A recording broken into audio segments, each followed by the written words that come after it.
Koliko smo informirani, Studentski dom u Varaždinu osigurao je 25 soba kao smještaj za studente koji su pozitivni na virus COVID-19 ili su pod nekim mjerama izolacije.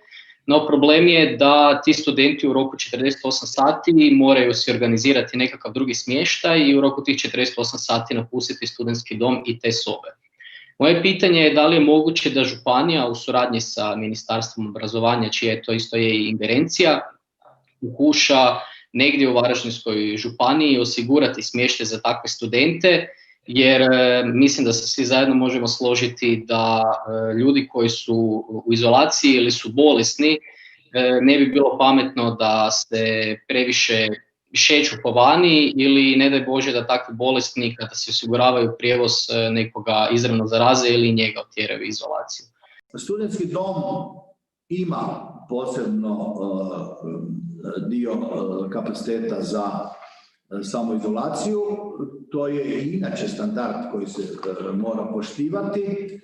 Kao što znate, studentski dom i sveučilišta ni na kakav način nisu u ingerenciji županije, mi nismo vrtići, jaslice, mi smo osnovno i srednje školstvo, pri čemu u segmentu osnovnog školstva, osnovne škole u gradu Varaždinu nisu pod našom upravom, mi nismo osnivači.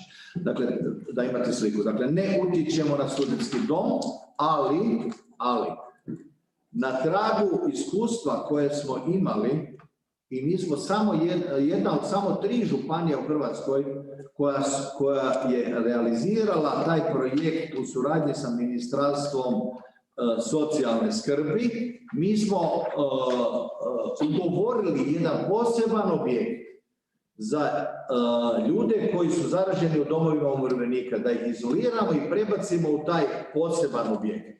Dakle, to je svakako dobro. Vaša sugestija ide... Ovo je studentski dom. Da. Vaša sugestija ide na tom tragu. 20 soba ima, dakle, studentski dom za izolaciju, bez obzira što to nije naša odgovornost i nemamo nikakve ingerencije nad tim, ali djelomično smo sudjelovali i u priči, to radi država naravno, smo sudjelovali i u priči kao i grad sa studentskim domom. Ponudit ćemo im mogućnost, ako bude potrebno, da kapacitete koje imamo već zakupljene u posebnom objektu za stare, dakle za dom umirovljenika, da koristimo ako treba i za taj tranzitni period, da nam se taj dio studentske populacije može i tamo. Nema nikakvog razloga to ne učinimo. Siguran sam da će Ministarstvo obrazovanja prihvatiti pokriće troškova za to. Evo, to je ta inicijativa, isto tako dobra inicijativa. Idemo, poslušat ćemo i